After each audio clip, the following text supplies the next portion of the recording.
Bengal, and now Vice President of India, witnessed that landing, which of course had a problem, but along with hundreds of school children in the science city of Kolkata. And today, you are reminding us about the school children who are here to listen to this debate on the Chandrayaan-3 success.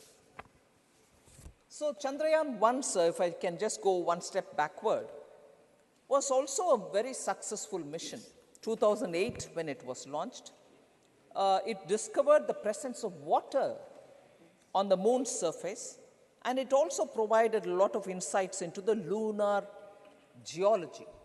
So obviously, each one time that ISRO had attempted to do, they have come out with extraordinary contributions to the space science, and that is now actually being used by the space community, scientist community from all over the world.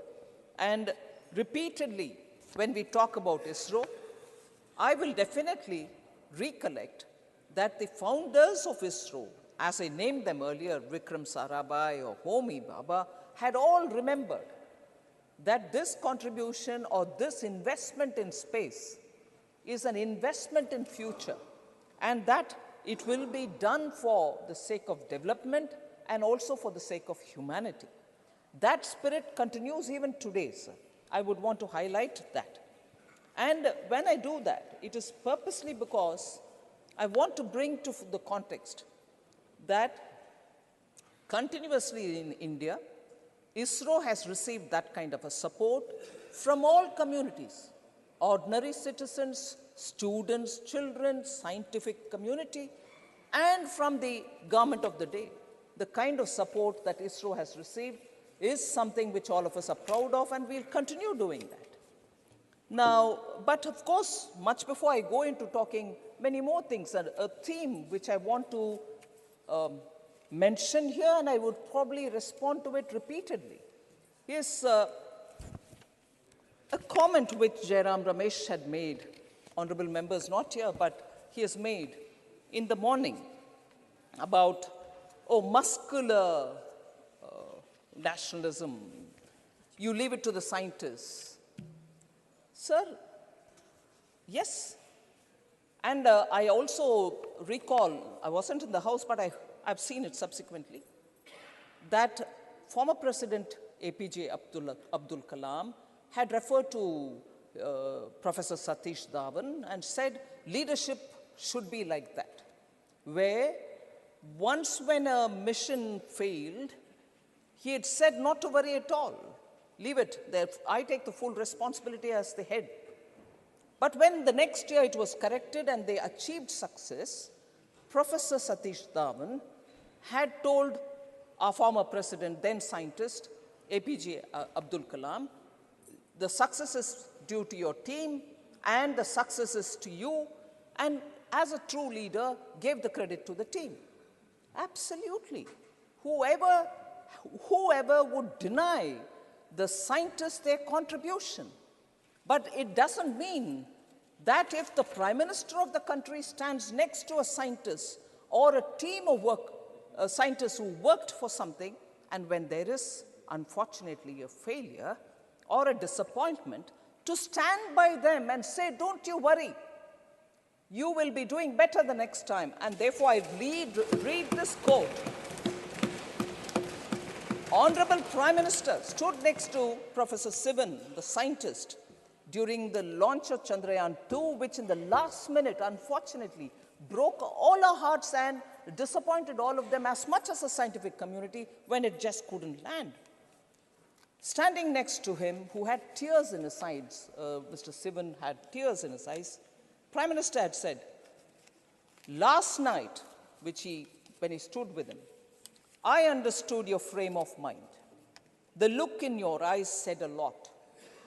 That is why I did not stay here for long. We might not have reached the lunar surface as planned. You came as close as you could. Stay steady and look ahead. We are full of confidence when it comes to our space program. The best is yet to come, unquote. These are not words of any muscular nationalism. These are truly the words of a Prime Minister who wants to stand next to his scientists, even at the time of disappointment, as much as the time of success. So to decry this and to say, oh, you stop your muscular nationalism, is a bit of a perversion, which I think somebody from Jairam Ramesh's experience, I wouldn't expect. So, and this is not the first time. When in 2014, ISRO had by that time launched 104 satellites at one go. Prime Minister Modi was one of the first ones to say, India salutes all the scientists. It was in his Twitter handle. It is there even now. So scientists are being given the due credit, and we shall continue to give due credit. Every government has done it, we also do it. But when we do it, because it's Prime Minister Modi, please don't give any other attributes which are not true.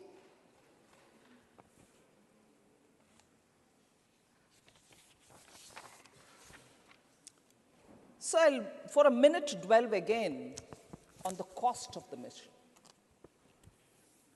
And that's one of the interesting facts about Chandrayaan-2, as much as the one earlier also, about the Mangalyaan.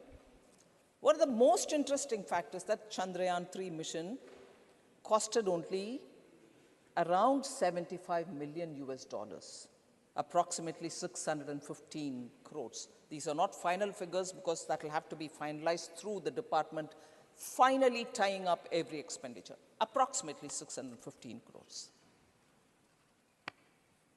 Then again, oft-repeated comparisons. Our Chandrayaan-3 commanded a lesser budget when compared to some of the movies which are made on space itself. You're making movies on space because we understand better, we want to know better, our future generation should know what it means, and therefore interesting films are made. But those films costed more than actually just Chandrayaan-3. I'll give you a random selection of film names and their cost. Interstellar costed $165 million. Passengers costed $110 million. The Martian, $108 million. Gravity, $100 million. And Chandrayaan, $75 million. As I said earlier, sir, innovative cost-cutting methods are the reason why it took a few days more, but the gravitational pull and also the magnetic fields which drag the satellite and therefore exhaust the fuel, in my pedestrian language that is. I'm sure there are some scientists who will be here who will sneer at my language, but simply put, that's the reason why they chose the track with which they could reach. Even if it takes a few more days, it costed them less. So I'll come to the point that increasingly India's space programs are becoming Atmanirbhar. And the immense potential of homegrown industries and their technologies are now increasingly helping our expeditions to the space. Chandrayaan-3 benefited from this. I would like to highlight where these kind of Atmanirbhar Bharat has come to interplay with the space program. India actually, through the Chandrayaan-3, has displayed and showcased its capability to design, to develop, and to manufacture high-end equipments which are so required, but all domestically. Now, leading companies like Hindustan Aeronautics Limited, HAL, which provided significant mechanical hardware, and BHEL, the Bharat Heavy Electrical Limited, contributed with their titanium tanks, which was so crucial and actually helped in cutting cost as well, but a very innovative way in which we could do it. Sir, numerous private Indian firms have contributed to this, particularly in the realms of mechanical and electronic fabrication. For a minute, I want to quote Vikram Sarabhai again. He says, if we are to play a meaningful role naturally and in the Committee of Nations, with the, we must be second to none in the application of advanced technologies, unquote. Now, these advanced technologies are not just coming from HAL and BHEL. They sure are coming from HAL and BHEL, but private players today are giving these high-end technologies, and they have made it an immense contribution to the efficiencies which are now getting recorded. The kind of equipments which we see in the Chandrayaan-3 are state-of-the-art scientific instruments which are being used, all of them which are developed in India. They include seismometer, Langmuir probe instruments, thermal probe instruments, both X-ray and laser-based spectrometers. All of them have been built in India. So, I want to underline here, sir, that scientific temper, scientific achievements are absolutely praiseworthy in ISRO. But policy has also been doing a lot of rigorous changes, which has now come to help private participation in the space sector. I remember during Atmanirbhar announcements, and subsequently in the budget of 21-22, we had announced a strategic disinvestment policy, particularly for central public sector enterprises, in which we said in the strategic areas, a minimum presence of the government will be there, will continue to be there. We are not going to shut every unit there, not at all. But there will not be any area in India which will not be available for private sector. That is, no area will be shut for private sector, and that policy actually has helped in getting the private sector to enter into space area. And as a result, today, you have innovative ideas working together with the ISRO, and that has made a lot of difference. India actually ranks 5th among countries for equity investments in space in the past decade. And that is consistently because the policy has been made more and more favorable. And as a result, we are improving in getting equity funding for the private sector which wants to involve itself in space. But even today, it is only 3% of all the money which goes into the space arena globally. We need to have more private funding coming, private equity coming, for those private companies which want to do innovative work in the space area. Sir, you have rightly given the tone of women even at the beginning of my intervention. I would like to say how Chandrayaan-3, the landing spot in the moon, has been named Shiv Shakti. Shiv Shakti obviously denotes the Ardhanarishwara principle, though. And therefore, both Shiva and Shakti give the energy and the action. Therefore, I want to say it is a tribute to the women scientists who worked in that mission. Indian women scientists have contributed immensely to the space program. Women scientists, and I quote the Prime Minister here, women scientists of this mission have played a crucial role in ensuring its success. Without their contribution, this achievement was not just possible. They will inspire generations to come, unquote. Sir, slightly over 100 women staff have played a direct significant role in conceptualizing, designing, realizing, testing, and executing Chandrayaan-3. Over 100 women staff, inclusive of scientists.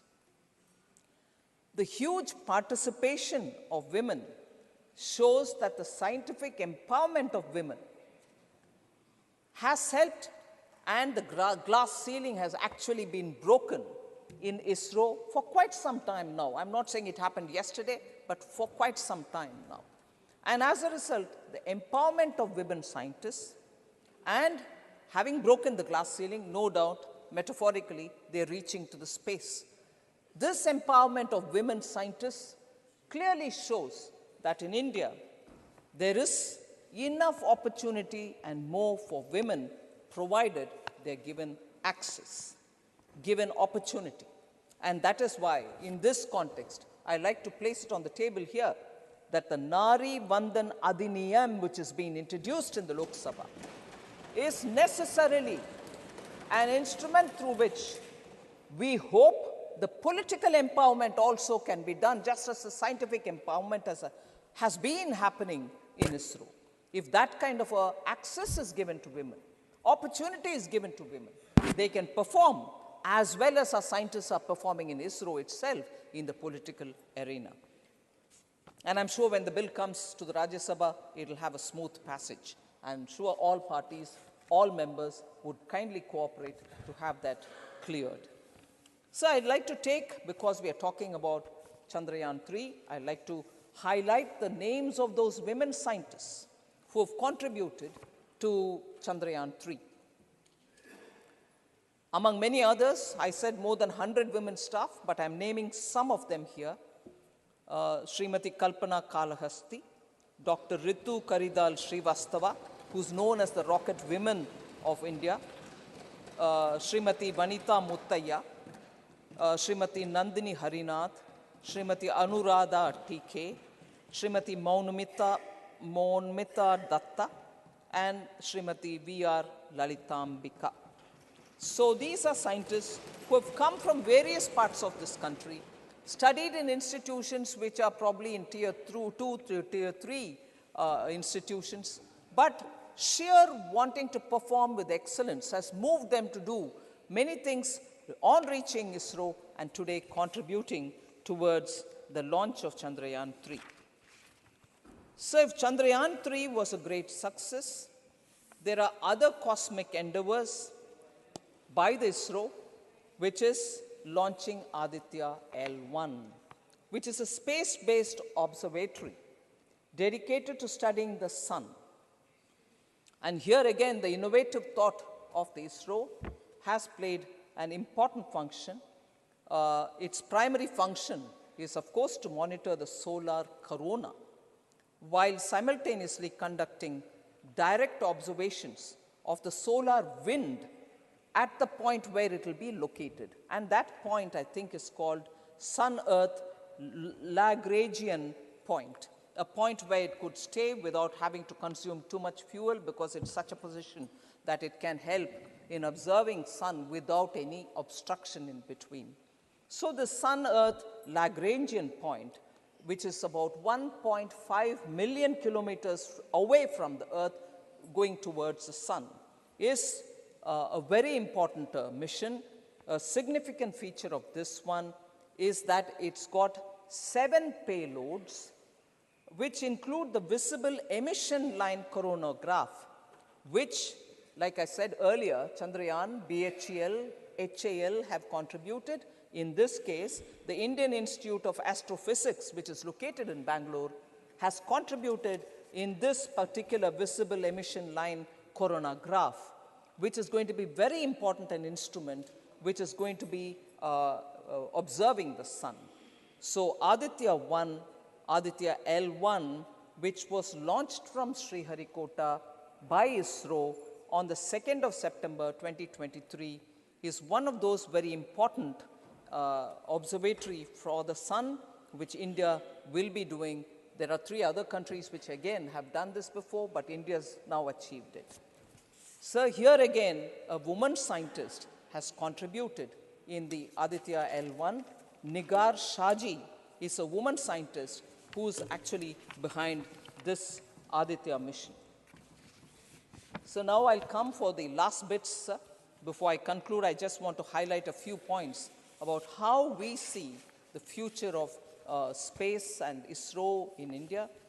I just want to highlight the point that we shall continue the spirit of Vikram Sarabhai in that achievements by ISRO shall be for the mankind, achievements by ISRO shall be for development, and achievements will be for sharing with all. With that, actually, that's where the Prime Minister said when he looked at Vasudhaiva Kutumbakam, G20 and so on, India will continue to explore, learn and share for the betterment of all humankind. So this is what the Prime Minister said. And this is what was the appreciation also given to the scientists. And again, standing by the scientists. Now I have my friend, Honorable Member Jairam Ramesh, the point that muscular nationalism doesn't play here. Stand next to the scientists at the time of achievement and also during disappointments. So that is a point I like to highlight, sir. More importantly, sir, it's important in June 2023, when Prime Minister visited the United States of America, we signed an accord, the Artemis Accord. Very important, sir, in that India also will be one of those 27 countries which have signed this accord and which is a multilateral space initiative led by US, in which one of the objectives is to send humans back to the moon through an international space station. And we shall be happily party to that. And in this context, sir, I would want to pick up on something which a former NASA Associate Administrator observed. His name is Mike Gold. He was a former Associate Administrator in the NASA. He was behind drafting and shepherding Artemis Accord. So it is important to understand what his perspectives were when India joined this accord. I quote him, sir, saying, India will not only fill the void, this is Mike Gold saying, who's been a NASA Associate Administrator once earlier, who drafted and also shepherded this Artemis Accord. He says, and I quote, India will not only fill the void that Russia is leaving, but will far exceed it. The capabilities of India to engage, to innovate, to support a more robust industry, particularly in the commercial space, is going to far outstrip anything that Russia had ever been able to do, unquote. So he also says, India was a sleeping giant in the space world, but that is awakening now. Already, he says, the country has done so much with so little. Again, that frugality with which our scientists are working has been observed by the Associate Administrator, former Associate Administrator of NASA. Sir, I believe one of the honorable members in the morning while talking said, probably it's Honorable Member Jawahar Sirkar, who said, bureaucracy now should be off science. ISRO should be devoid of bureaucratic influence. Now, it's not me, it's not anybody from India, but I'd like to again recall the words of former NASA Associate Administrator Mike Gold. He says, India's bureaucratic reforms in its space efforts are helping the country move faster in that sector. So, bureaucracy is not being obstructive. They are actually, the reforms are helping him to move faster. So, moving faster is not being an obstruction. So, we need to understand these reforms are taking place so that this kind of an approach where you are able to do decisions, take decisions in time is facilitating the bureaucracy. The National Science Foundation, sir, is not headed. I'm sure the minister was here, he spoke about it in the morning. National Science Foundation, with huge funds given for them to decide where that should be deployed, is headed by a scientist, Dr. Sood, if I'm right. He heads it. No bureaucrat, no former IAS is sitting there. It is a scientist who is dealing with it. So I would like to highlight this, saying These reforms, therefore, will be transformative not just for India, but also for the US and the commercial space sector as a whole, is the observation we've heard from the former NASA associate administrator. So finally, we have, I think, the current government's policies have helped the power of youth, power of scientific community, and power of Indian startups all together are helping today's ISRO. I'm not taking more time, sir, in case you want me to conclude. There are now over 140 plus registered space tech startups, all of whom are doing brilliant work as a continuation of the policy which I said, Atmanirbhar Bharat 2021-22 budget, and now you have Indian Space Policy 2023, which has come out, and that is going to, it seeks to institutionalize the private sector participation in space sector, the establishment of InSpace, which is the Indian National Space Promotion and Authorization Center, is also facilitating the usage of ISRO by private entities.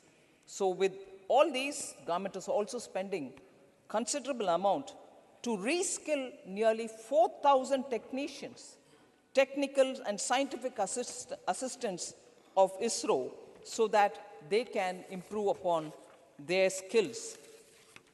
So I finally close with, again, one observation, that Indian scientists are not just being here, Indian scientists are not just being in ISRO, Indian scientists are contributing to space programs all over the world.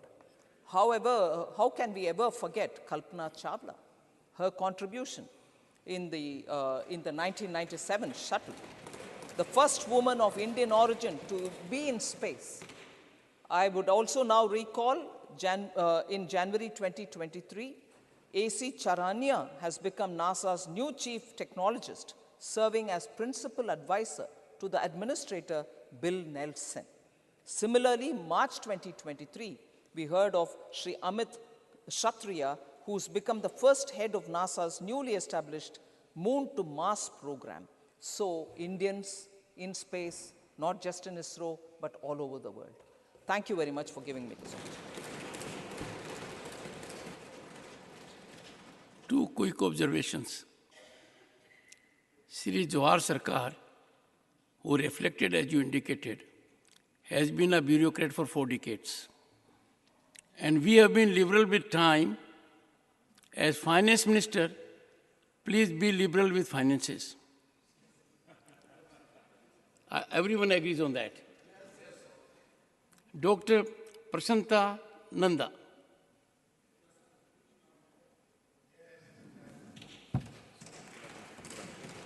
Thank you, Chairman, sir.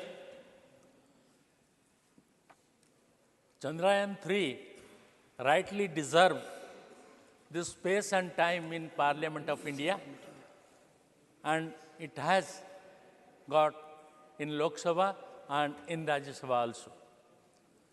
Sir, all that you are seeing that the gallery was full, or the people everywhere in this country must be seeing this academic discussion of our Rajya Sabha regarding Chandrayaan-3 to listen about the total story of Chandrayaan-3 from 1962 till today. And in that deliberation, they must have been happy by listening to Srimati Nirmala Sitharaman